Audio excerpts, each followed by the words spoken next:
Namaste, Vanakkam, and welcome back to Midha Guru. It's me Manan, the math teacher, here with another video. Well, do you know what happens when two lines meet each other, or two rays or two line segments meet each other? They form angles, right? Well, what are these angles?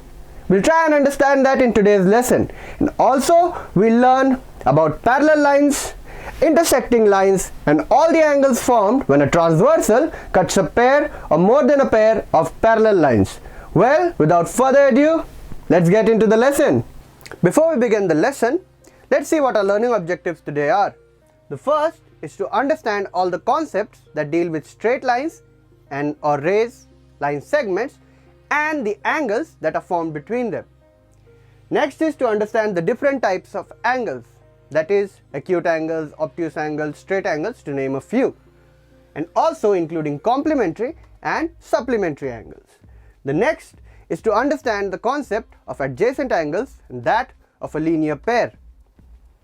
Next is to understand the concept of parallel lines and to understand all the types of angles formed when two or more parallel lines are cut by one common transversal.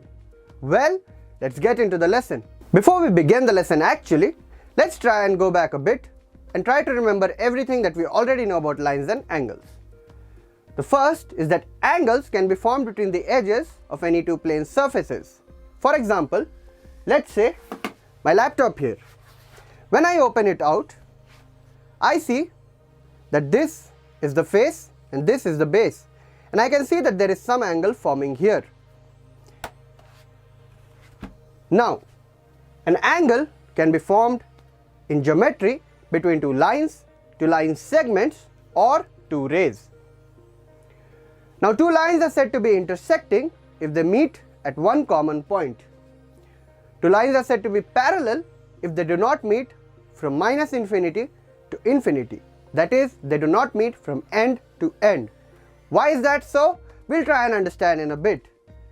And the last is that two lines are said to be perpendicular if they intersect each other at right angles, or the angle formed between them is of measure 90 degrees.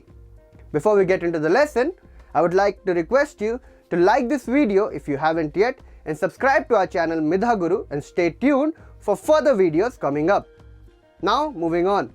Well, let's go over the basic definitions of a few terms that we are going to deal with in this chapter. A line is a straight path or a collection of points that extends infinitely in both directions. That is, a line without any endpoints. It can extend from infinity to infinity. It has no endpoints or boundaries. A line segment, on the other hand, is a part of a straight line that has two fixed endpoints. Its distance or length can be measured using our measurements. Next is a ray. What is a ray? You have heard the word ray when it relates to the sun. A sun ray is a ray of light that travels from the sun to us. Well, a ray can be defined as a line or a part of a line that has a fixed starting point but does not have a fixed ending point. Going back to the example of sun rays, you know that sun rays reach Mercury, Venus, Earth, but they also reach Jupiter, Saturn, Uranus and Neptune, which are much further away from us. And it may also reach an observer who is standing somewhere near the path of Pluto, which means that the same sun rays that reach us can reach a person who is quite literally very, very far away or behind us, which means that a ray, although it starts from a fixed point, its end point is irrecognizable. That is, we cannot understand or cannot fathom where the ray will end. The last is the definition of an angle. The angular distance between two intersecting lines, line segments or rays is what we call an angle. Moving on. Now we'll talk about intersecting lines. Two lines are said to be intersecting if they meet in one distinct point. That is, they cut each other at one distinct point. Two lines are said to be non-intersecting if they do not meet each other at any point. Let's imagine what this means. From the definition of a line, we learned that it is infinite in length. That is, it has no endpoints, which means that two non-intersecting lines would not meet in all infinity. This would mean that two non-intersecting lines, the distance between them is always equal. Such lines are also referred to as parallel lines. The last is overlapping lines. Now two lines are called overlapping if they lie on one another. That is, all the points or the set of points on one line lie on the other line as well. That is, they quite literally lie over each other. Now moving on. Now that we have understood quite a fair bit about lines, line segments and the angles formed between them, let's try and understand the different types of angles based on their angular measurement. The first is known as an acute angle. An acute angle by definition is an angle whose measurement is not equal to but less than 90 degrees. That is, it is less than 90 degrees. As you can see, this angle is quite less than 90 degrees. So such type of angles we call as acute. So all the angles that range from 0 degree up to 90 degree, with 90 not being included, are known as acute angles. The next type of angles are right angles. Angles which have a measurement equal to 90 degrees are known as right angles. Not more than 90, not less than 90, but exactly equal to 90 degrees. Such angles are known as right angles, and we represent them with almost a square box between the two rays or lines forming the right angle. The third type of angle is known as an obtuse angle. An obtuse angle is any angle whose measurement is more than 90 degrees but less than 180 degrees. That is, all the angles measuring from 90 to 180, with 90 and 180 not included, are known as obtuse angles. That is, 175 degrees would be an obtuse angle. The last type of angle is known as a reflex angle. An angle whose measurement is more than 180 degrees but less than 360 is known as an reflex angle. That is, any angle ranging from 180 degrees to 360 degrees with both the boundaries not included is known as a reflex angle. For example, if you have an angle of measurement 225 degrees, it would fall in the category of reflex angles. Now moving on to the next topic. Before we move ahead in this chapter, let's understand a very basic but very important and fundamental thing. That is how to name an angle. As a teacher, I have many students who face particular problem in writing down the name of the angles. The concepts are very clear, but it's a basic flaw in fundamentals. Let's say that this angle here is formed by two rays OA and OB that share a common vertex O. Can I write this down as angle OAB?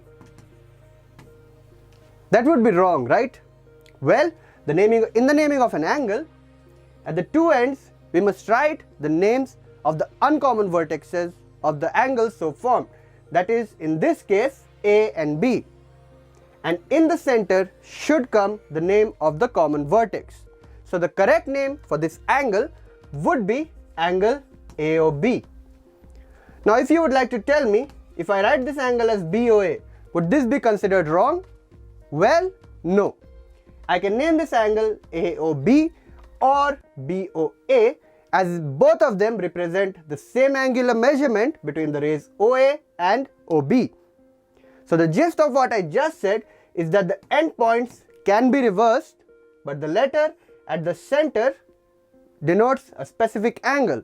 So when I write OAB, this would mean that if I joined A and B, this angle formed here, as A is the common vertex between the rays OA, AO and AB, and we write O and B on the two ends, and we write the common vertex at the center. In the same way, this angle formed at the vertex B can be written as angle ABO or angle OBA. Both would represent the same angle formed at vertex B. Now let's move on to the next topic. Now that we have understood the classification of different types of angles, let's come to naming a few pairs of angles. The first is the adjacent angles. By definition, a pair of angles is said to be adjacent if they have one common ray and two uncommon rays that are on either side of this common arm. If you look at the figure here on the board, you can see that there are two angles clearly formed at this one common vertex. Let's name these angles, these points as ABC and this vertex as O. So now there are two angles, that is angle AOB and angle BOC. We call the pair of angles AOB and BOC as adjacent angles, as by the definition they have a common arm OB and they have two uncommon arms that are on either side of this common arm. Well, what happens if I make this diagram in this way? I name these sides the same as ABC and O. Now if I write that angle AOB and angle AOC are adjacent, would this be correct? No, it would not be correct, as the angle AOB and the angle AOC do have a common arm AO, but the other two arms are not on either side of the common arm. So this would be the correct pair of adjacent angles. The other pair of angles is known as a linear pair. What forms a linear pair?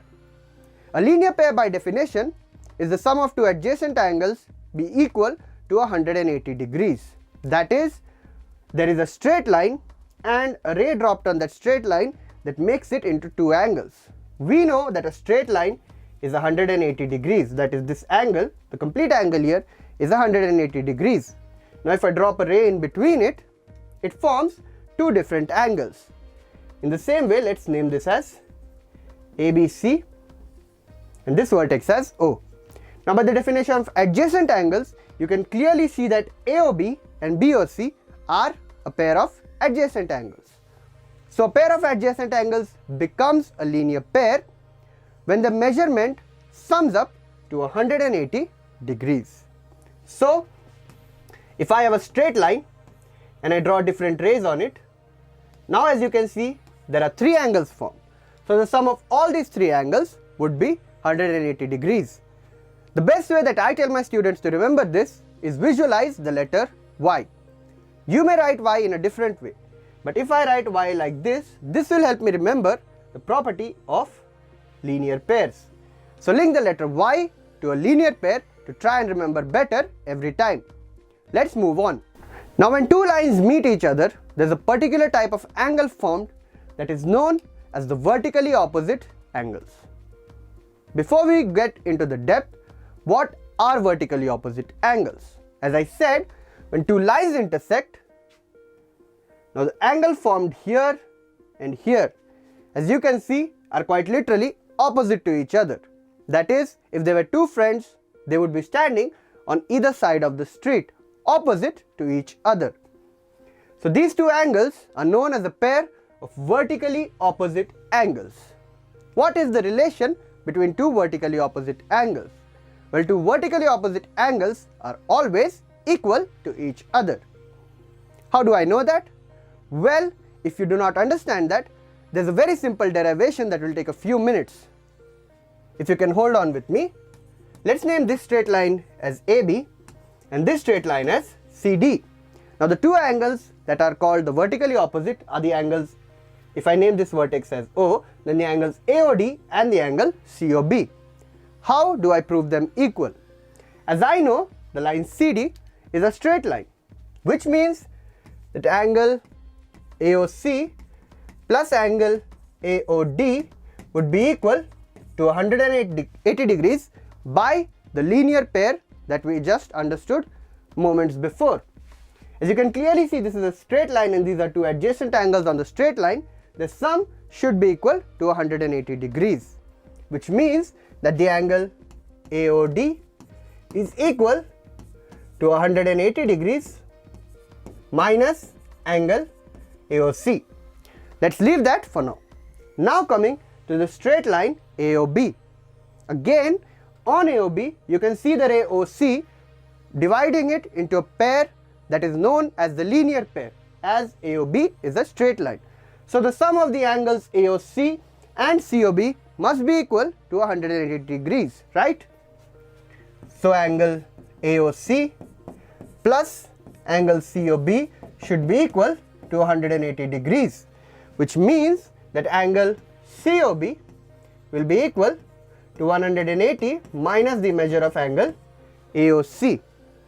Now as you can see, these parts of the two equations, if I name them 1 and 2, are the same, that is 180 minus angle AOC, which means that the left hand side of these two equations must also be equal, right? So if I write that down, I get AOD is equal to angle COB. Now if you can go back to the diagram we drew, you can clearly see that this is the pair of angles that we were initially talking about, that is vertically opposite angles. And this is why vertically opposite angles will always be equal. Do good to remember that. Now, as we have covered a few topics, let's start solving the exercise 6.1 in your NCERT textbooks. You can start with me, and if you feel confident enough to solve any of the problems by yourself, you can pause this video, try it out yourself and play it again to see if your solution is correct. Before we get into the exercise, I request you to like this video if you haven't yet and subscribe to our channel and join the family today. Moving on to the exercise. The first problem of exercise 6.1 says that a pair of lines AB and CD intersect each other at this point O. Now if the sum of angle AOC and BOE is equal to 70 degrees and BOD is equal to 40, find angle BOE and reflex angle COE. So the question tells us that the sum of these two angles, that is AOC and BOE, is equal to 70 degrees and angle BOD, that is this angle formed here, is 40 degrees. We are supposed to find the measure of angle BOE and the measure of the reflex angle COE. Now the angle COE would be this angle right here. To find the reflex, I can find the value of COE and subtract that from 360 to find the measure of this reflex angle right here. Well, first things first, let's try and understand how to find the measure of angle BOE. For that, there are two things that I would like to remind you, or that you should keep in mind. That is, AOB and COD are both straight lines. Going about that, now I know that this plus this is equal to 70 degrees. But I also know that AB is a straight line. So the sum of all the angles formed on it should be equal to 180 degrees. So, angle AOC plus angle COE plus angle BOE should be equal to 180 degrees, as AB is a straight line and the three angles that I just wrote are all the angles on the straight line AB. Now according to the question, the sum of these two angles is 70 degrees. So I'll replace the value 70 in place of these two, which brings my equation to angle COE plus 70 degrees is equal to 180 degrees, which means that angle COE will be equal to 180 minus 70, which is 110 degrees, which means that angle COE is equal to 110 degrees. Now, to find angle BOE, let's concentrate on the straight line CD. Following the same logic, if CD is a straight line, the sum of all the angles formed on it should be equal to 180 degrees, right? Which means that angle COE plus angle BOE plus angle BOD should be equal to 180 degrees, as CD is a straight line. Now I know the measurement of angle COE and the measurement of angle BOD, which is already given in the question. So I'll just substitute these both by their angular values. Angle COE is 110 degrees. I do not know the measure of angle BOE, but I do know the measure of angle BOD, which is 40 degrees. Now this should be equal to 180. Now the sum of this would be 150. So I'll take it to the other side, which gives me that angle BOE is equal to 180 minus 150 degrees. So angle BOE will be equal to 30 degrees. I solved the first part of the problem. Now the second part says to find the reflex angle COE. Only concentrating on this angle COE, I know that the angle COE and its reflex should sum up to 360, as all the angles around a point are in total 360 degrees. So angle COE plus reflex angle COE must add up to 180 degrees. Now I know the measure of COE is 110 degrees.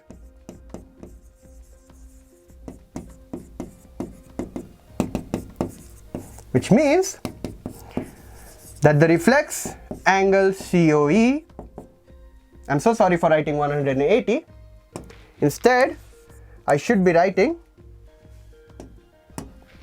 360 degrees. So reflex angle COE is 360 minus 110, which is equal to 250 degrees. So angle BOE is equal to 30 degrees and the reflex angle COE is equal to 250 degrees. Let's move on to the second problem. Now in the second problem, it says that lines XY and MN are intersecting at the point O. If angle POY, that is this angle, is 90 degrees and the angles A and B are in the ratio 2:3, find the angle C. Well, how can we go about it? Stop and think for a moment. Well, if you don't have a clue, follow my solution. If you can see, XY is given as a straight line. So the sum of all these angles should be equal to 180 degrees. That is, angle MOX plus angle POM plus angle YOP should be equal to 180 degrees, right? Now I know that MOX is B and angle POM is A, and that angle YOP or POY, both are the same angles, would be 90 degrees. Well, before we move any further, if A is to B is equal to 2:3, let's say A is equal to 2x and B is equal to 3x, taking x as the proportional constant.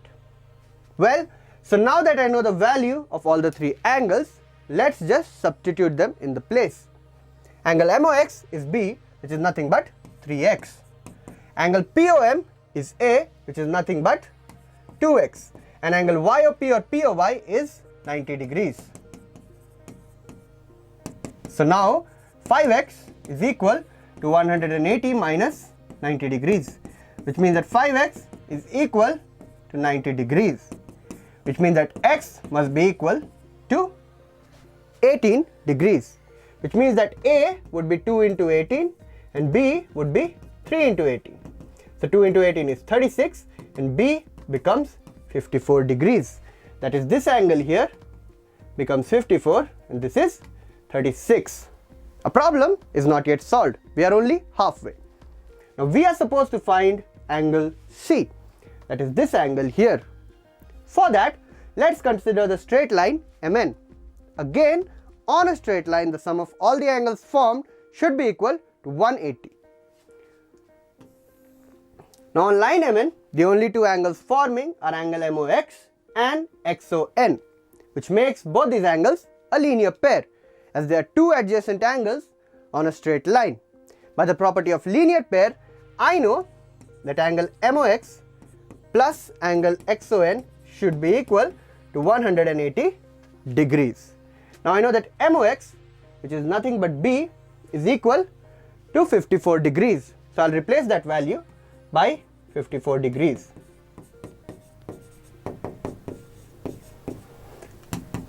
Which brings me that XON is equal to 180 minus 54. So angle XON will be equal to 126 degrees.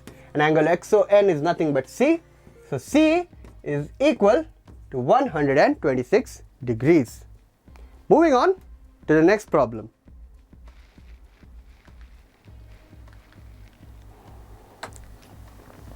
In this next problem, I have a straight line ST, and from the point P I drop two lines or line segments onto this line, namely PQ and PR. Now according to the question, this angle PQR is equal to PRQ.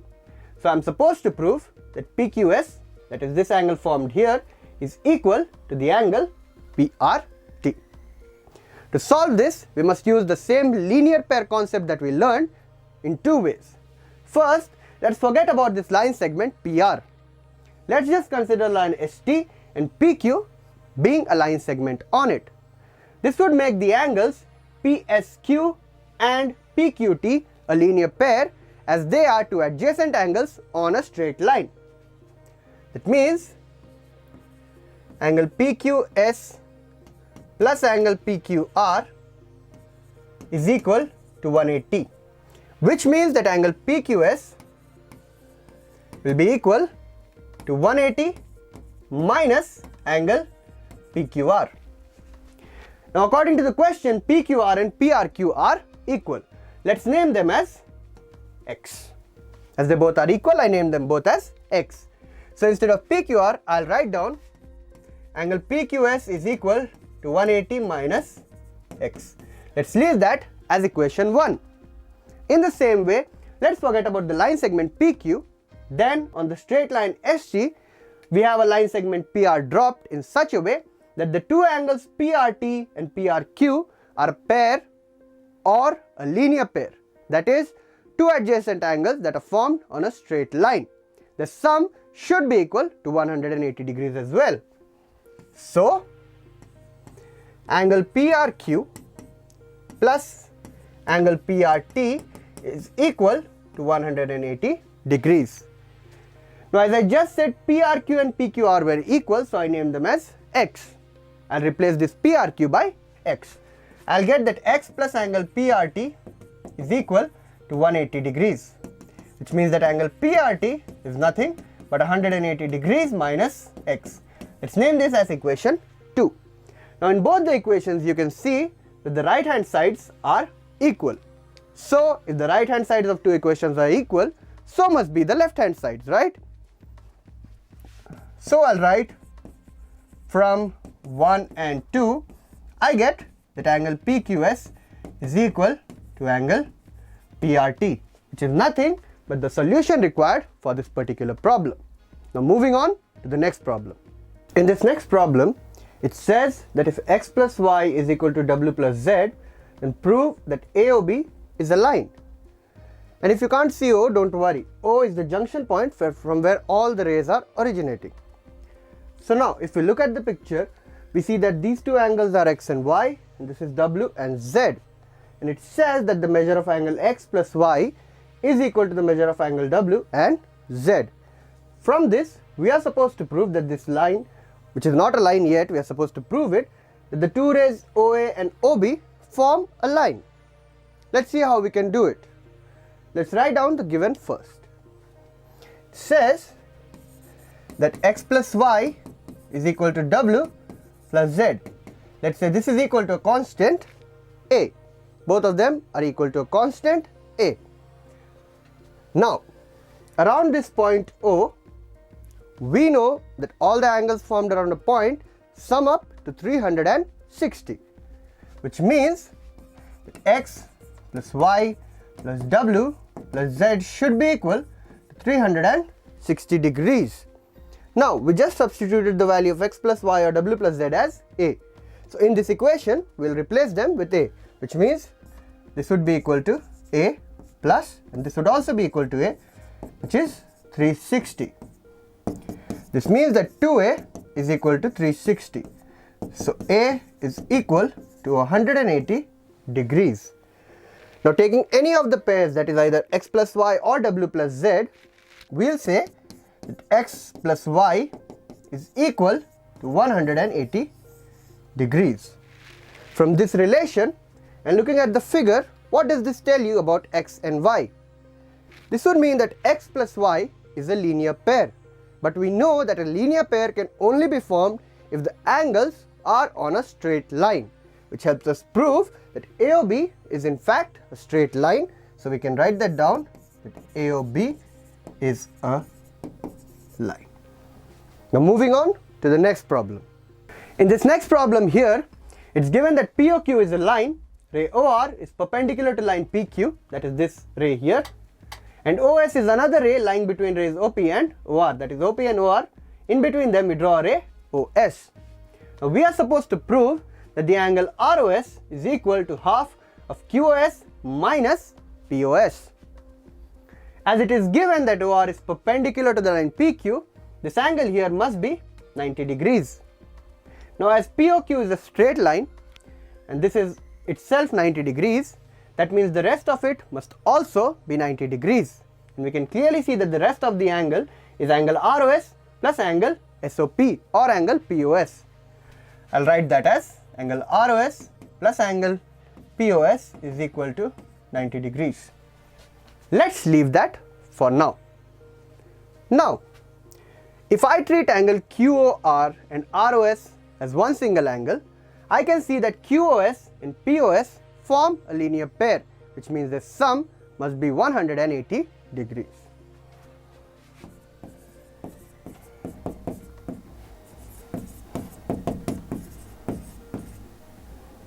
Now, if I divide this whole equation by 2, I get that angle QOS by 2 plus angle POS by 2 should be equal to 180 by 2, which is 90 degrees. Now, if I name this as 1 and this as 2, I can see they are both equal to 90 degrees, which means that the left hand sides should also be equal. So, from 1 and 2, I get that angle ROS plus angle POS is equal to angle QOS by 2 plus angle POS by 2. If I take this angle POS to the other side, I get angle ROS is equal to angle QOS by 2 plus angle POS by 2 minus angle POS. Now as these two are in fractional form, to convert this I take the LCM of the denominators as 2. As this is POS by 1, I write that down as angle ROS is equal to angle QOS by 2 plus angle POS minus twice of angle POS. Now when I subtract twice of POS from 1 of POS, I get angle ROS is equal to angle QOS minus angle POS by 2. And if I take out the 1 by 2 as common, I get that angle ROS is equal to half of angle QOS minus angle POS, which is our required proof. Well, moving on to the next problem. In this next question, it is given that XYZ is 64 degrees and XY is produced to a point P. Draw a figure from the given information. Before moving ahead, let's just draw a diagram based on this first statement. It says that there is an angle XYZ that has a measure of 64 degrees, and further that XY is produced to a point P. This is the basic diagram of what I read. Now furthermore, it says that if ray YQ bisects ZYP, that is, there is some ray lying in between ZYP that is bisecting it. So I'll draw this ray somewhat like this. It bisects the angle ZYP. We are supposed to find the measure of angle XYQ and that of the reflex angle QYP. That is not this angle, but the angle formed on the opposite side. First things first, let's try and understand what this ray YQ does to the angle ZYP. It says that it bisects it, which means that the two angles formed in between them would be equal to each other. If I write that down, this means that angle ZYP is equal to angle PYQ plus angle ZYQ. Now I know that angle ZYQ is equal to angle PYQ, and this is equal to half of the total angle ZYP. So how do I find the measure of angle ZYP? Well, only concentrating on the angles XYZ and ZYP, we can clearly see that they are a pair that is called as a linear pair. That is, the sum must be 180 degrees.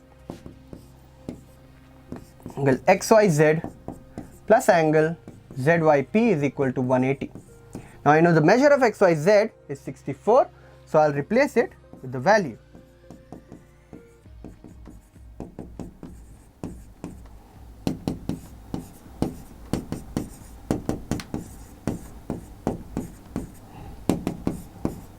So angle ZYP is equal to 116 degrees. Now if I substitute this value here, I will get that angle ZYQ plus angle PYQ is equal to half of ZYP, which is nothing but 116 degrees, which means that angle ZYQ, sorry for writing plus here, this would be equal to angle PYQ, which is nothing but half of 116, which is 58 degrees. So I write that down here, that this angle is 58 and so is this angle. Now we are supposed to find the measure of angle XYQ, that is this big angle here, and the reflex of QYP. First things first, I can see that XYQ can be given by the sum of XYZ and ZYQ. So angle XYQ is equal to angle XYZ plus angle ZYQ. XYZ is 64 and ZYQ is 58. So I will get that angle XYQ is equal 122 degrees. Now to find the reflex of QYP, as you know, all the angles around a point should be equal to 360 degrees. That is, adding all the angles around this point Y, we'll get 360. Not considering the other angles, let's just consider as the sum of QYP and its reflex. That is, angle QYP plus the reflex angle QYP must be equal to 360 degrees. Now I know that QYP is 58. So I'll write that value here.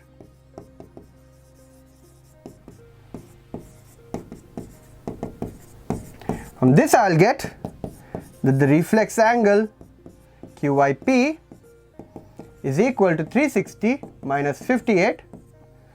So the value of reflex angle QYP is equal to 302 degrees. Well, that brings us to the end of the exercise. Now we'll move on to the next topic that deals with all the angles and all the theorems and concepts based on two parallel lines cut by a transversal. Well, before that, what are parallel lines? What is this transversal that we so call? Well, let's get into it. If you can look at the board behind me, you can see two lines running along each other. How can I call a pair of lines as parallel?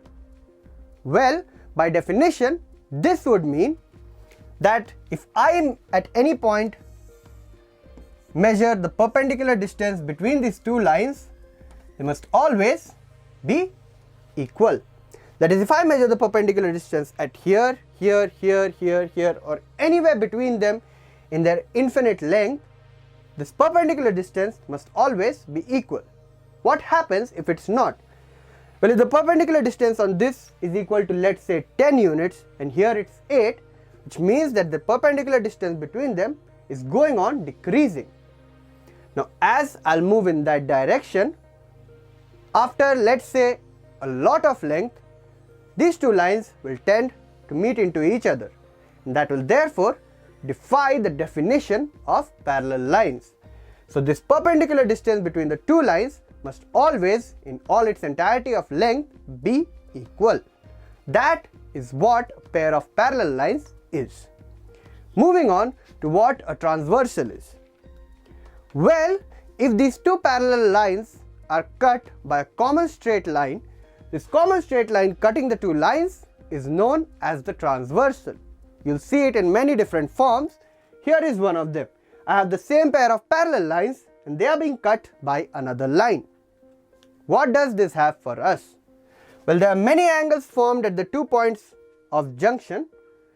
Literally, you can see it with your own eyes. This angle, this angle, this angle, this angle. At this meeting point, and also when the transversal meets the other parallel line, you can see that there are 8 angles formed here when two parallel lines are cut by a transversal. What are these angles and what is the relation between them? Well, let's try and understand.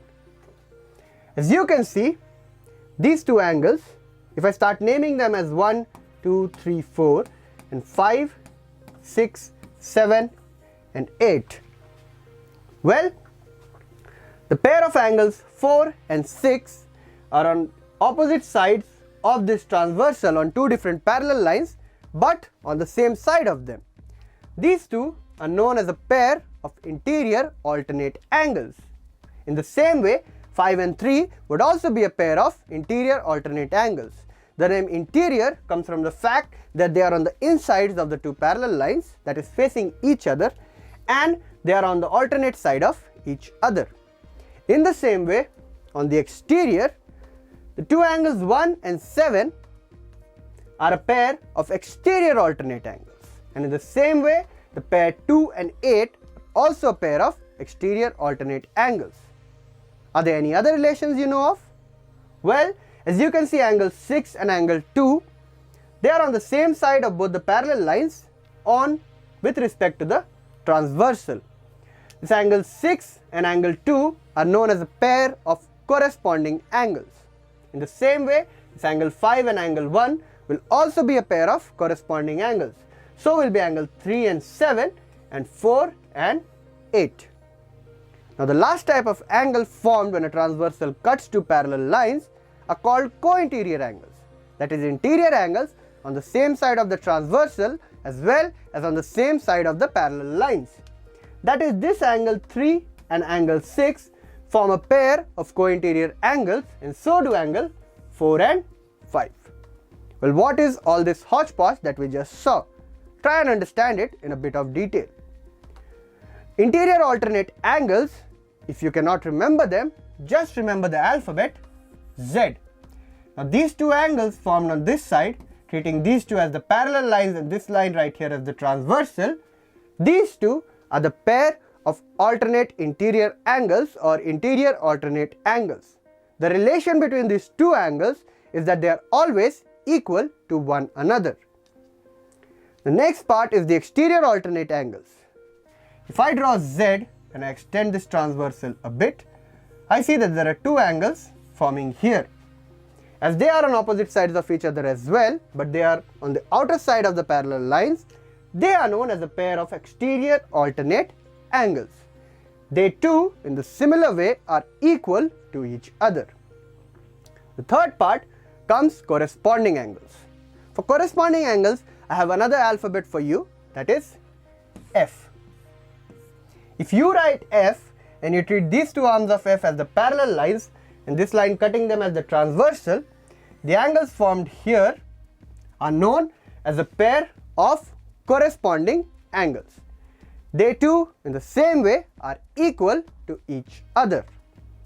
The last is the co-interior angles. For this, I'll try to write down C in a bit different fashion. If I write C like this, the two angles formed here are the pair of co-interior angles, treating these two arms as the parallel lines and this straight line as the transversal. So the angles formed on the interior of both the parallel lines on the same side of the transversal are known as a pair of co-interior angles. Well, are they equal as well? No. Here, these two form a supplementary pair. That is, the sum must be equal to 180 degrees. Moving on. So now that we have learned the names and we also saw the idea, let's try and name the pair of angles, all the pair of angles that we learned here on these two parallel lines being cut by the transversal. Let's name these lines as L and M and this transversal cutting it as X. Now when the transversal X cuts the lines L and M, it meets L at an intersection point. So we'll write all the angles here. We'll name them as 1, 2, 3 and 4. And in the same way, when the transversal X cuts the line M, we get 4 angles here as well. We'll name this as 5, 6, 7 and 8. Now we'll start naming the pairs based on what they are. The first that we learnt was interior alternate angles. Now there's definitely more than one pair of interior alternate angles. We'll try and name them. If you remember, I told you to remember the letter Z. Let's see if I can write the Z in a mirrored way. That is, this is in the form of a mirrored Z. I told you that the angles formed here and here are the interior alternate angles. That is angle 3 and angle 6. And as I told you, the relation is that they both will always be equal. So angle 3 is equal to angle 6, which is a pair of interior alternate angles. In the same way, if I consider this of almost the shape of letter Z, then the angles formed here and here are the interior alternate angles, and they will be equal to each other as well, as they are also a pair of interior alternate angles. Coming to the next, I have the exterior alternate angles.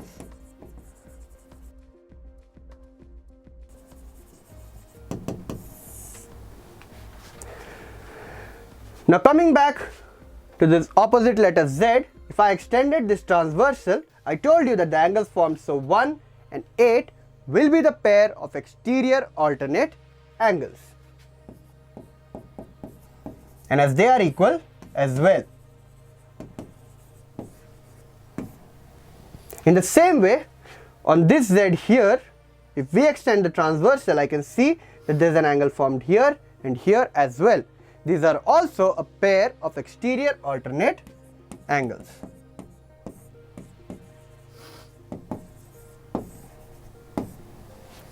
Coming to the next that we learned was corresponding angles. Now from the letter F, I told you that if this is the letter F, or in the shape of letter F, I told you that the angles formed here and here would be a pair of corresponding angles. So angle 7 and angle 3 are the pair that I am talking about. So angle 3 will be equal to angle 7, which makes it a pair of corresponding angles.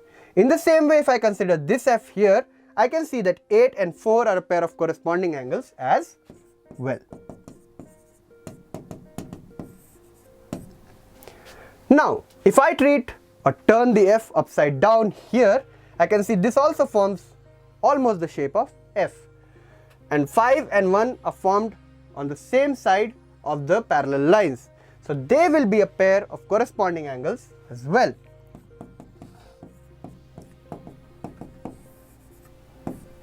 And lastly, if we treat this F here, we will see that 6 and 2 form a pair of corresponding angles as well.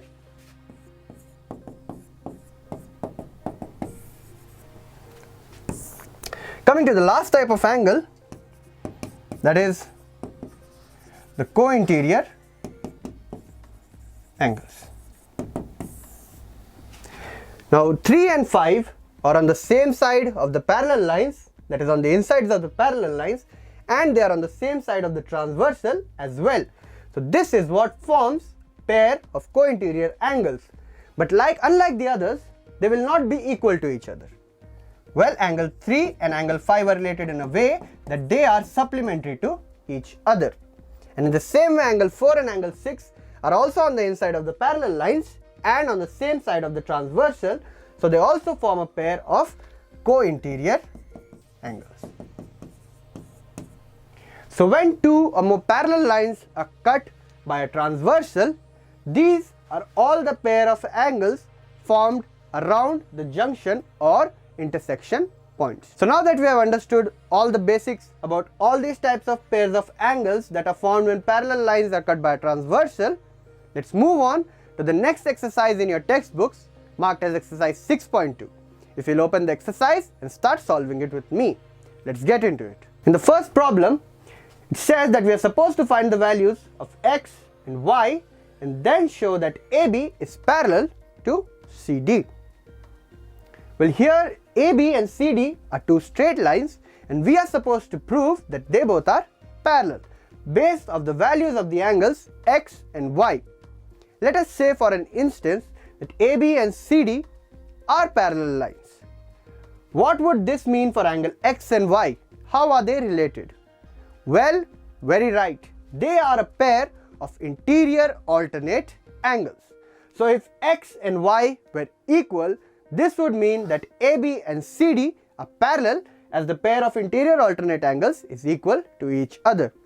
So let's just go about to find the values of x and y. If you remember, if this is a straight line, then the angle formed here and this angle would form a linear pair, which means that x plus 50 degrees would give us 180, which means that x is equal to 180 minus 50, which is 130 degrees. Now coming to the angle y. Another topic that we learned earlier in this chapter was that of vertically opposite angles.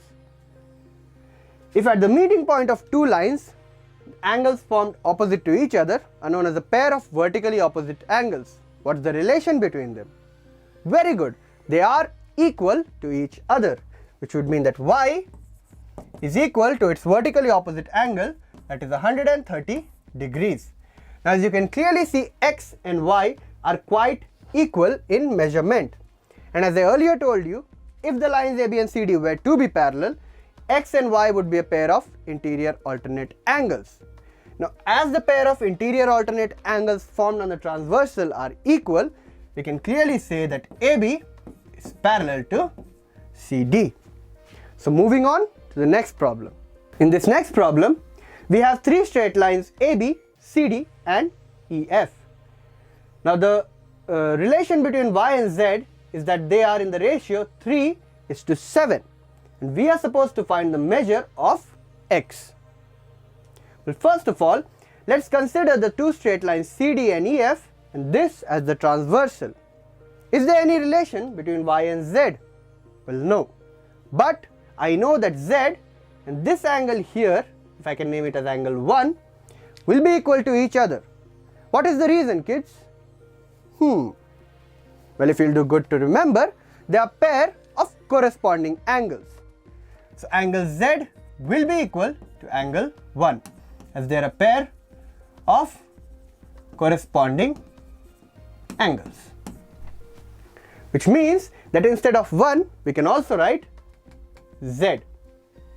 Now as you can see, Z and Y on this straight line CD form a linear pair, which means that Y plus Z is equal to 180 degrees. Now according to the question, the relation between Y and Z is that they are in the ratio 3:7. That is, Y is to Z is equal to 3:7. So taking x as the proportionality constant, I get y is equal to 3x and z is equal to 7x. Substituting these values in this equation here, I get that 3x plus 7x is equal to 180. So 10x is equal to 180. So x will be equal to 18 degrees. This would mean that y is equal to 3 into 18, which is 54 degrees, and z is equal to 7 into 18, which is 126 degrees.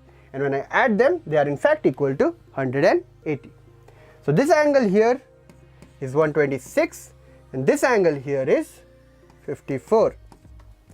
Now coming to this angle 1. What is the relation between angle 1 and angle x?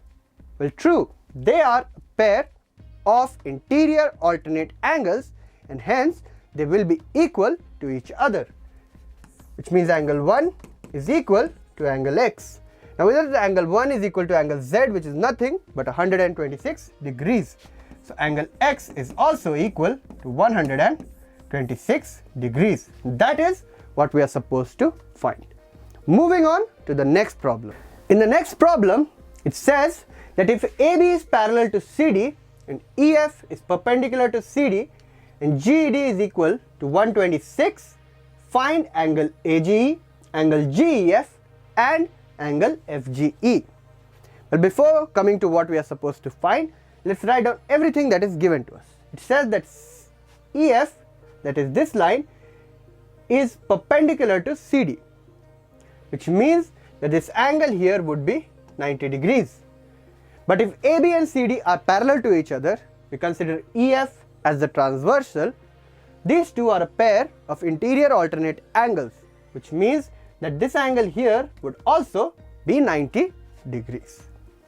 Well, now it says that GED is equal to 126. That is, this total angle here is 126. But I just told you that FED is 90. So what is this angle GEF? Well, it will be equal to 126 minus 90. Let's write that down. Angle GED is equal to angle GEF plus angle FED. Now we know that FED is 90, so I'll substitute this value here, and I know that GED is 126. So 126 degrees is equal to angle GEF plus angle FED, which I found out to be 90 degrees. So angle GEF is equal to 126 minus 90, which gives us that angle GEF is equal to 36 degrees. We solved this part. Now we are supposed to find the measure of angle AGE. We'll come to that in a bit, but before that, let's find out the measure of angle FGE. Well, if this angle GED is 126, then angle GEC should be equal to what? Well, GED and GEC are a linear pair as they are two adjacent angles on the same straight line CED. I know that GED is 126, so angle GEC must be equal to what? Now angle GED plus angle GEC should be equal to 180 degrees as they are a linear pair. We know that GED is 126, so angle GEC is equal to 180 minus 126 as I took GED to the other side. So I get that angle GEC is equal to 54 degrees. That is, this angle here is 54 degrees. Now let's forget about everything else. Concentrate on the straight lines AB, CD, which are parallel to each other, and treat GE as the transversal. So this angle GEC here formed and the angle BGE or FGE, that is the angle here, will be a pair of interior alternate angles. If you remember, I told you about the letter Z. So these two angles are a pair of interior alternate angles, so they will be equal to each other, which means that angle FGE is equal to angle GEC as they are a pair of interior alternate angles. So angle FGE is equal to 54 degrees. So we also found the value of angle FGE.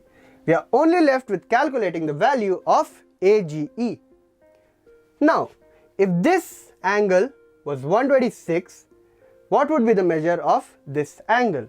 There are two ways to go about it. If you already know the value of FGE and AB is a straight line, these two would form a linear pair, right? So the sum must be 180. And by subtracting the value of FGE, I can find out the value of the angle AGE. I want to go it by another way. Well, on the two straight lines AB and CD and the transversal G, the angles GED and EGA are both called a pair of interior alternate angles, and they will be equal to each other. So angle GED is equal to angle EGA as their pair of interior alternate angles. So angle EGA will be equal to 126 degrees. So we found all the three angles that we were supposed to. So let's move on to the next problem. In the next problem, it says that this line PQ is parallel to the lines ST, and angle PQR, that is the angle here, is 110 and RST is 130. I am supposed to find the value of this angle formed here, QRS. Well children, there are many ways to go about solving problems, especially in mathematics. So if the method I am telling you is not the one you are accustomed to, please don't think that the one that you are doing is wrong. But my method here would be very different from the hint given in your textbook. What I do here is, through the point R, I draw a straight line that is parallel to PQ. Now I already know that PQ is parallel to ST, so this straight line will also be parallel to ST. Well, As you can see, on this straight line at vertex R, there will be three angles forming. This angle here, this angle here, and this angle here. We'll name that as 1, 2, and 3. And to remember, angle QRS, that is angle 2, is the target angle or the angle that we are trying to find. Well, now if I name this line as AB, on the pair of straight lines AB and ST, if we consider RS as the transversal, angle RST and angle SRB are a pair of co-interior angles, as they are on the same side or on the inside of both the parallel lines and on the same side of the transversal. So, angle RST plus angle SRB must be equal to 180 degrees, as you may remember that the pair of co-interior angles are always supplementary. Well, now I know that the measure of angle RST is nothing but 130 degrees. So I'll take it to the other side of the equation, which gives me that SRB is equal to 180 minus 130, which is equal to 50 degrees. So this angle 3 is equal to 50 degrees.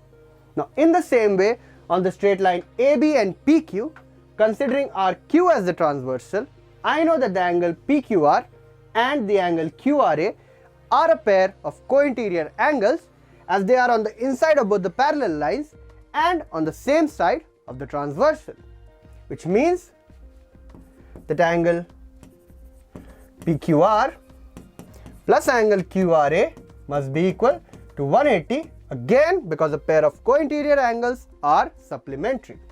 Now I know that the measure of PQR is given in the question as 110.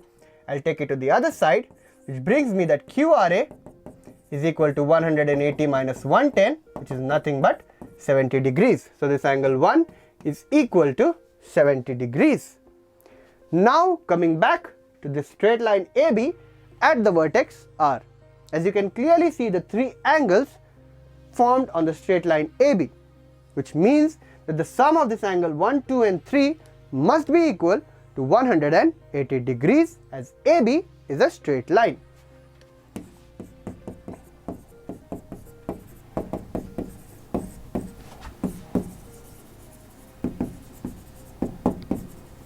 Sorry for not writing the reason here.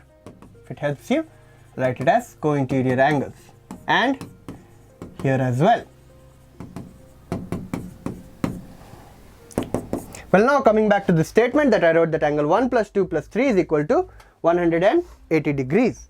Now I know the measure of angle 1 and angle 3, so I'll substitute them in this equation here. 70 degrees plus angle 2, which we don't know, and angle 3, which we know as 50 degrees, is equal to 180. The sum of these two will be 120. So now taking 120 to the other side, I get that angle 2 is equal to 180 minus 120, which is angle 2 is equal to 60 degrees. And angle 2 is nothing but the angle QRS, which we are supposed to find. Now moving on to the next problem. In the next problem, it says that AB is parallel to CD, and angle APQ, that the angle here is 50 and the angle PRD here is 127. We are supposed to find the values of X and Y. Coming to this, let's try and understand better. So, if I only concentrate on the straight lines AB and CD that are parallel to each other and treat this line PR as the transversal, so the total angle formed, that is APR, and the angle PRD will form a pair of interior alternate angles, and they will be equal to one another. So I'll write that down as angle APR is equal to angle PRD, which is nothing but 127 degrees. So angle APR must be equal to 127 degrees. Now I know that APR here is nothing but the sum of angle APQ and angle QPR. I know angle APQ is 50 and that QPR is Y. So instead of APR here, I write that down as 50 degrees plus Y is equal to 127. So Y must be equal to 127 minus 50, which will give us that Y is equal to 77 degrees. So we found the value of y. Now coming to the value of x. In the same way as earlier, only concentrating on the pair of parallel lines AB and CD, and now considering PQ as the transversal, again you can see the letter Z forming here. So this and this must be a pair of interior alternate angles, and so they must be equal as well. So angle APQ is equal to angle PQR, which is equal to 50 degrees. Angle PQR is nothing but x, which we are supposed to find, is equal to 50 degrees. Now these two are our answers. So now moving on to the next and final problem. The next one is a bit tricky. It says that PQ and RS are two mirrors placed parallel to each other. So treating it in a mathematical sense, this would mean that the straight lines PQ and RS are parallel to each other. Reading on, an incident ray AB strikes the mirror PQ at B. The reflected ray moves along the path BC and strikes the mirror RS at C and again reflects back along CD. We are supposed to prove that AB is parallel to CD. Well, to solve these problems, there could be many million ways to do it. But what I am going to concentrate on requires a bit of knowledge from physics, that is from the chapter Reflection on Plane Mirrors. Well, before we get into the mathematics of it, let's remember a bit of the physics that we learned about plane mirrors. As you know, to calculate the angle of incidence and reflection, we must calculate first, or we must draw the normal. And you know that the normal is always perpendicular to the plane mirror. So this angle formed here is the incident angle, let's name it as I1. And this angle formed here is the angle of reflection, let's name it as R1. And by the properties of plane mirrors, I know that I1 is equal to R1. Let's leave it at that. Coming back, now here the line BC becomes, as it is the reflected ray of the first mirror, that is PQ, but on the second mirror RS, it becomes the incident ray. So again, we'll draw the normal to the mirror RS. Again, this is also at 90 degrees. Now this would mean that this angle here is the incident angle for this mirror, we'll name it as I2, and that this angle here is the reflected angle, so we'll name it as R2. Again, in this mirror, I2 must be equal to R2. Leaving these both as they are, let's name this line as CM and this line as BN. Now just concentrating on the straight lines CM and BN, you can see that if I draw the Z here, I2 and R1 must be equal if and only if the lines CM and NB are parallel. Well, as both the mirrors are parallel and these two are normals, that is they are making 90 degrees with the mirrors, these two lines must be parallel to each other as well. So the pair of interior alternate angles must be equal to each other, which means that R1 is equal to I2. What does this mean for us? Well, if you could write that I1 is equal to R1 is equal to X and I2 is equal to R2 is equal to Y, then I1 plus R1, that is this entire angle ABC over here, would be equal to I1 plus R1 or X plus X, which would give us 2X. In the same way, on this mirror RS, this angle BCD would be equal to I2 plus R2, that is Y plus Y. So angle BCD would be equal to 2Y. Now I have come to the conclusion that R1 is equal to I2, which would mean that I1 is equal to R1, which is equal to I2, which is also equal to R2, which means that all these four angles are equal, which means that the angle ABC, that is 2X, will be equal to the angle BCD, that is 2Y. Now again, let's concentrate on the straight lines AB and CD and treat BC as the transversal. If I can see the letter Z forming here, then the two angles, that is the angle BCD and the angle CBA, are the pair of interior alternate angles. And as we just proved that they are equal to each other, so we can come to the conclusion that the two straight lines in consideration, that is AB and CD, are parallel to each other as the pair of interior alternate angles is equal to each other. Well students, we have come to the end of today's lesson. But don't you worry, there's another part dealing with this chapter coming very soon. So subscribe to our channel, comment on the video and let me know if there are any doubts still, and stay tuned for the second part of this video and keep studying and keep learning. Thank you and we'll see you very soon.